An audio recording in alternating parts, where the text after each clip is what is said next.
Hey everyone, welcome to another deep dive. Today we're looking at this IVF thing in Singapore. Government-funded IVF in private clinics specifically. This opinion piece by Alexis Heng really dives into it. And it gets complicated fast, like way beyond just should people have babies? Right. It really gets at the heart of some big societal questions. Individual desires versus what the society as a whole needs. Then you've got healthcare costs and even what we consider essential medical care versus, elective stuff. Okay, so Heng starts off with this pretty shocking stat. Singapore's fertility rate. Right now it's below 1 child per woman. That's really low. And that's got the government's attention, right? Oh, absolutely. They're worried about the long-term effects of that, like a shrinking workforce, strain on social safety nets. All the public IVF clinics are already swamped. Long wait times might even be impacting how effective the treatments are. So some folks are saying, hey, maybe subsidizing private clinics is the answer. Yeah, at first glance, it seems like common sense, right? Take some pressure off the public system, give people faster access to treatment, win-win. Well, Heng says not so fast. He wants us to pump the brakes a minute and think about the downsides. His argument is that private clinics are businesses, right? Their bottom line is profit. So if the government starts pouring taxpayer money into them, are we really solving the problem or just boosting their profits? Huh. That's a really good point that I honestly hadn't thought of anywhere. Heng suggests that instead of propping up these private companies, the government should invest that money in improving the public clinics. What would that look like? Well, you could be looking at more specialists, getting the most up-to-date equipment, maybe even building bigger facilities, things that would impact way more people. Yeah. It's about asking, okay, what's going to have the biggest impact long term? Right. It's like choosing between buying a bunch of little boats or investing in a big ferry. You're going to reach way more people with the ferry. Heng also brings up something else that's really important. The fairness issue. If we're paying for private IVF treatments, what message does that send about other medical conditions? It makes you think about how we decide what healthcare spending is the priority. Totally. He's asking, should IVF, which is mostly about people's personal desires, right? Should it be given the same weight as life-saving treatments, things like cancer or heart disease? You need those to live. Having a family is different. So where do you draw that line? It gets ethically complicated. Yeah, it really does. And Heng doesn't back down from the tough questions. He says even if the government decides to go the private subsidy route, they absolutely have to keep a close eye on those private clinics. What exactly does he mean by that? He's talking about making sure these clinics are actually good at what they do. They need to have really high success rates. Otherwise, you end up with couples who are already in a tough spot, desperate to have a child. They might be exploited by clinics that promise more than they can actually deliver.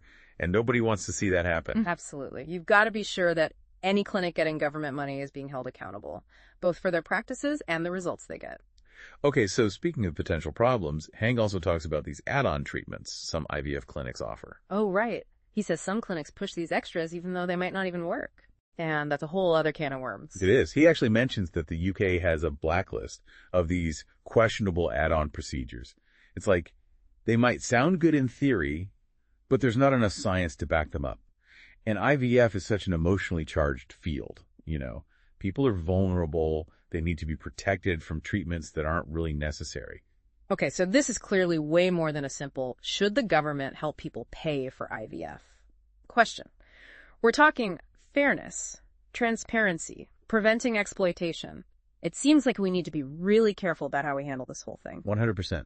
It has to be a balanced approach. You've got to acknowledge the very real struggles people dealing with infertility face. But you've got to protect those same people from harm.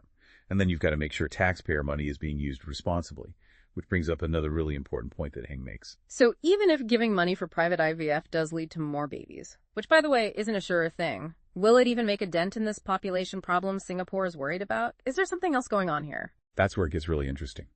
Heng says, look at other developed countries. Australia, Japan, IVF is way more common there. But even with lots of people using it, they've only seen small increases in birth rates. So it might not be the magic solution some people think it is. Okay, so if it's not about, some huge jump in the number of babies, what's the point of giving money for IVF? Especially to private clinics. Well, Heng thinks maybe it's more about what it represents. What do you mean? Symbolic? Exactly. It's the government is showing they get it. Yeah. They understand that infertility is hard, so they're offering support. By giving money for IVF, they're saying, we see you, we hear your struggles, and we want to help you have a family. Even if it doesn't totally fix the low birth rate, it shows they understand the problem. Okay, I see what you're saying. It's not just about the numbers. It's about the message it sends. But didn't Hang also say that money could be better spent elsewhere? Yeah, he did make that point. He argued that if you took that same amount of money and invested it in things like better childcare or making preschool more affordable, that might actually make a bigger difference for more people. He's saying, look at the bigger picture. What would really help families? So instead of just focusing on helping people have kids, we need to think about what it takes to raise them. Exactly. It's got to be about making it easier for people to have and raise kids. So financially, emotionally, everything. It's like we get stuck thinking, should it be this or that, IVF or childcare, when really it's probably both. Totally. It's not about picking one solution. We need to do lots of things to make a society where families can thrive. This has been really eye-opening. I feel like we're really getting into the nitty-gritty in a way you just don't see in the news usually. I agree. That's the great thing about these deep dives. We can go deeper than just surface level. Talk about all the little details and even the ethical stuff that often gets ignored. And let's be real here. There are no easy answers. Hang made that really clear. This goes beyond money and healthcare. This is about our values as a society. Exactly. What kind of future do we want? Yeah. What's important to us? They're big questions. Each of us has to think about it. Yeah. That we figure it out together. And there's no one right answer. It's like we're trying to figure out the whole recipe, Right. not just the ingredients list. What does it take to make a good society? It's not simple. Right on. And I think that's why this particular conversation might feel really relevant. You know, even if you're not dealing with infertility or living in Singapore, this is something a lot of countries are facing. How do you deal with changing populations? And changing values? It's tough. It's like this balancing act. Individual choice versus what's good for everybody. When should the government get involved? And when does it become too much? When are they overstepping? Yeah, it's a fine line. Yeah. And like we saw with Hang's article, there are really strong arguments on every side of this issue. There's no one right answer. What works for one place might not work somewhere else. Which is where you come in, dear listener. We've given you a lot to think about today. So what are you taking away from all this? What stood out? We're not here to tell you what to believe. We just want you to have the information so you can form your own opinion. And if this got you thinking, hey, that's great. That's what we were hoping for. Go do some more research. Read some different viewpoints. Maybe you'll change your mind about some things. The more we all know, the better we'll be at having these conversations as a society. So true.